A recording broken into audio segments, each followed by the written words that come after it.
Hello guys and welcome back to the channel. So first of all, congrats to all the Palantir investors. This is what my portfolios look like today. One of the portfolios was $12,191 up and the other one was $6,463. So that was more than $18,500 up in a day. This is definitely one of the best days I've ever had in the stock market. And it feels awesome. But when you go to Twitter, you see that Palantir bulls are selling and trimming and the stock is at $12. So we have this very, very interesting debate that is starting in the Palantir community is, should we trim, should we sell out and buy back lower? And I really felt that today it was very important that I make this video, which is not investment advice. I'm a random guy on YouTube that is from Sweden, who is in the real estate business, and I have no qualifications to give you advice about Palantir, even though I was right so far on Palantir. But still, so I'm just going to tell you my opinion, and you decide whatever the F you want to do with it. But I'm only going to tell you that after you press the like button and you have subscribed to the channel. And why not also follow me on Twitter at VinceIsBullish. So, Arnie Trezzi, very prominent Palantir figure, he tweeted that he reduced his portfolio from 80% to 50% as he shared it on a live that we did together. So I just want to say one thing. Anybody who has more than 80% of their Palantir, of their portfolio in Palantir, I happen to have, at one point I had 100% and I think I'm close to 80% also now. So those guys are idiots, and I think I also fall into this category. My thought around this was that I want to only invest into companies that I know really a lot about and where I trust my judgment, and I wanted to build a position in Palantir, and I have a plan to send more money out to the stock market. So I am going to reduce my Palantir exposure, but I'm going to do that by sending more money to the stock market and buying other things with it. Most probably it's going to be Tesla or Enphase or Airbnb or Booking.com, but it's probably going to be mostly Tesla because it's just so damn hot. But let's go back to Palantir. So does this make Arnie a Palantir bear now, or a Palantir Karen, as he has been called on Twitter? Absolutely not. He decided to go really heavy into Palantir at $6, where he went, in my understanding, he went from 50 to 80% because he saw how nuts the price was. He was almost 100% up on his position, and he trimmed back to a sensible level. I mean, I think 50% is still not sensible, but it's more sensible than 80% of your portfolio. Chicken Genius fully sold out of his Palantir at before $10 because it was going to go lower. And there's a lot of people that I see in the Palantir community who is asking this, should we trim our positions? So here is my opinion on this. First of all, I think that we are not in the bear market anymore. So I know I said this in the last video. In the last 2 years, we have been conditioned that if you just wait, the stock is going to go lower. And I think that we falsely assume that this is always going to be the same. The truth is that 8 out of 10 years, the stock market is in bull market mode, where you have to basically get used to the idea of paying up for great companies that you want to be a part of, because if you have a good price that you're willing to pay, you might not ever get that price because the stock is going up. And Palantir very much seems to be in this bull market mode. The second thing is that there is just so much bullish catalysts in front of the stock. We are soon being so we are soon eligible to be included in the S&P 500. I don't know if we're going to be included, but that is a very, very big catalyst for the stock. Then, because we're gap profitable, institutions, I believe, are buying in, and a lot of investors that have never considered Palantir is considering Palantir now. Then the third thing is that in the downtrend, Palantir's, when you do valuations, a lot of your valuation is your assumptions about the future. And as investors, we have had to lower our assumptions, lower our assumptions, lower our assumptions, and all of these assumption lowerings are resulting in a much lower future stock price, so hence the stock price going up. But Palantir in the last earnings broke the trend in two ways. So they broke the downtrend of them growing slower, and they gave a very good guidance for the future as regards the new, they're building this new platform, the AIP platform, and they are saying that there is a crap ton of customer interest for that, right? So logically, you can extrapolate out of this that we need to raise our expectations for Palantir's revenue growth, which changes the price back up. So many people feel that the stock has run too much, because the stock is up, 100% since it was $6 just a couple of months ago, and it's 50% up since earnings. But here I would argue it's 50% up because the premises of the stock has changed. It's not because nothing has happened. There's very serious things that happened. There is full of new investors that have never been interested in the stock that are coming in. The analysts had to re-rate their expectations about the stock. So it's very not likely, I think, that the stock is going to go back down. Now, I believe that the stock has run a lot, and I don't know what is going to happen. I think what you need to do in these times is you look at why did you buy Palantir? So if I ask myself this, I am not a trader. And I bought Palantir because I don't want to think about what I do with stocks. I want to buy companies that I know they're going to do fantastic for the next 10, 20 years. I don't want to trade in and out. I just want to be able to have it in companies that I can hold, and I know that they're not going to go bankrupt and they're going to do well. So I obviously believe that Palantir is going to be multi-hundred billions of dollars in market cap somewhere in the future. I'm very well aware that Palantir is not worth that currently, but it's going to be in the future. So for me, does it make a change that it went from $6 to $12? Not at all, because I bought it because I think it's going to go over $100, okay, very far in the future. But if you're a trader and you bought this because you wanted to ride the earnings wave, maybe now is a very good time to trim your portfolio, but it is up to you.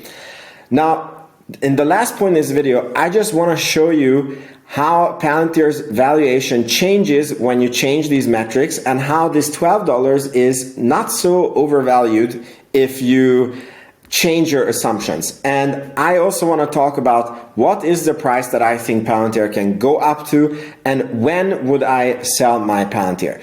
So just to not keep you hanging, when I would sell my Palantir, the stock price would have to be crazy, crazy high, because I want to hold it for a very, very long time.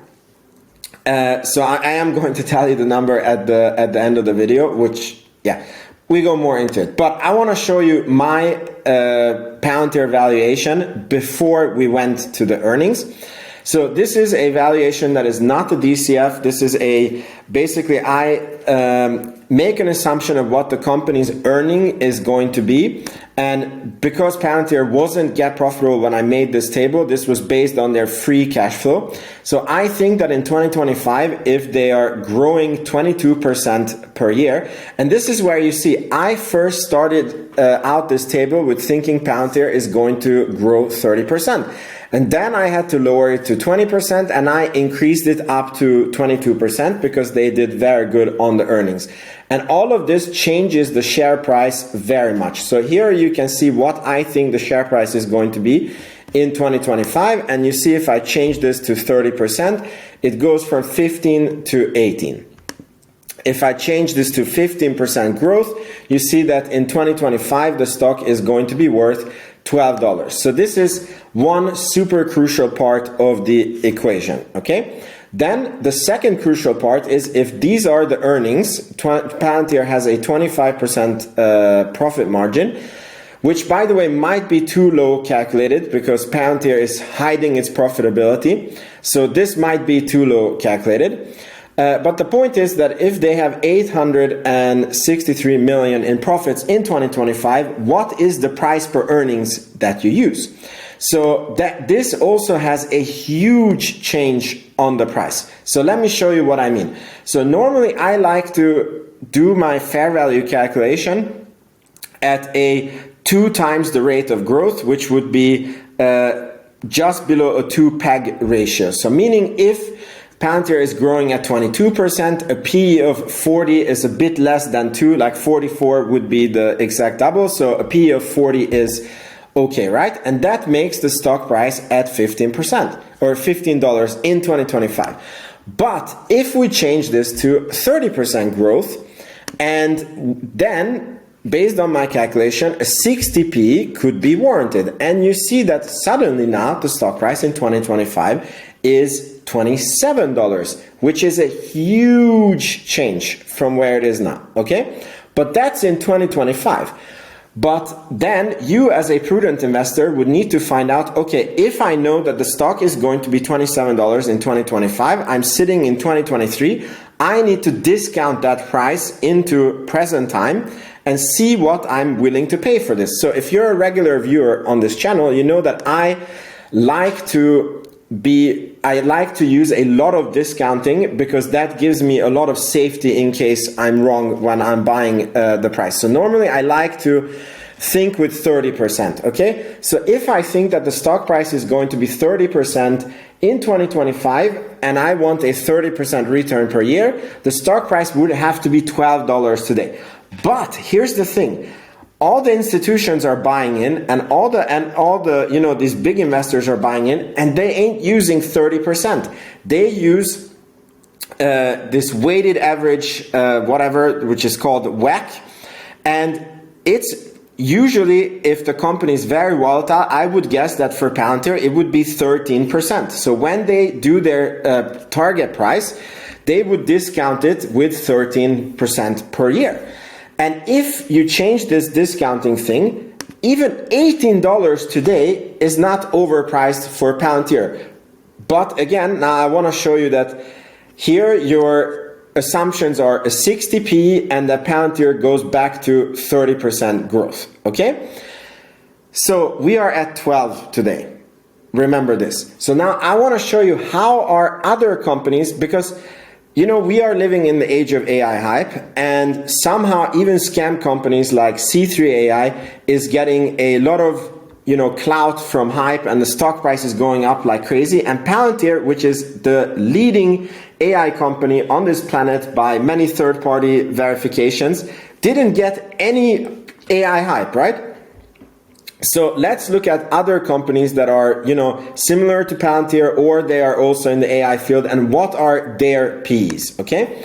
So this is just a thought experiment. So Nvidia currently is trading at a 181 PE and a forward PE of 51. So I just took up Palantir to see what is the forward PE of Palantir at today's price target, and it is a 44%. So just based on this, Palantir has an easy 20% upside to, you know, match Nvidia's valuation.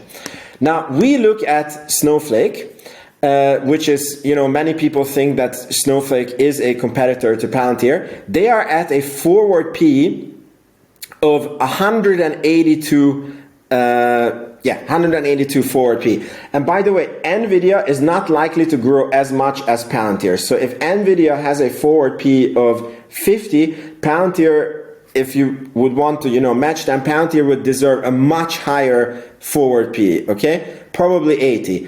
And this company, so Snowflake, their forward P is 182. Imagine where Palantir's price would be to have this forward P. It would be in the 30s, okay? In the 30s today to match this. Price to sales of Snowflake, 29 versus Palantir, 13. So again, more than double from where we are today to be at the same price as Snowflake today.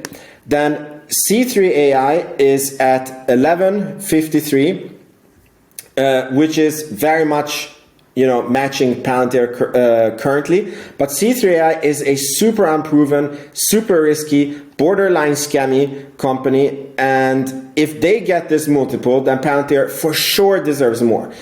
So I think that there is so much positive catalyst for Palantir coming in the future. So I think that if you're long-term investors, there's zero reason to sell it, even if you think that based on your very pessimistic calculations, the stock might be overpriced. But that's from your viewpoint. Imagine that there's institutions, investment funds that are very hyped up about AI, and they're already willing to pay these crazy prices for these other companies, and they're coming to Palantir right now, and they're seeing a crazy undervalued diamond in the rough. So the question is, how high can it go? And we never know. And by the way, I'm not saying that the stock price is not going to pull back in the near-term future. No one knows. I certainly cannot predict short-term stock price movements. But where would I consider selling Palantir? For me, if the price would go up to around $25, $30 in a straight-up run, I would start considering trimming or completely selling my position and going all in on Tesla to be just as stupid as I was with Palantir. I don't think that that is likely to happen. For me, at $12, there's zero reason to sell the stock. But I'm not blaming any of the traders or people who are overexposed to Palantir that they start trimming back after having made 100% on the stock. So this is my honest opinion. I really hope that this helped me out. Please let me know in the comments, are you adding to your Palantir position? Are you trimming? Are you selling? What price would you be selling at?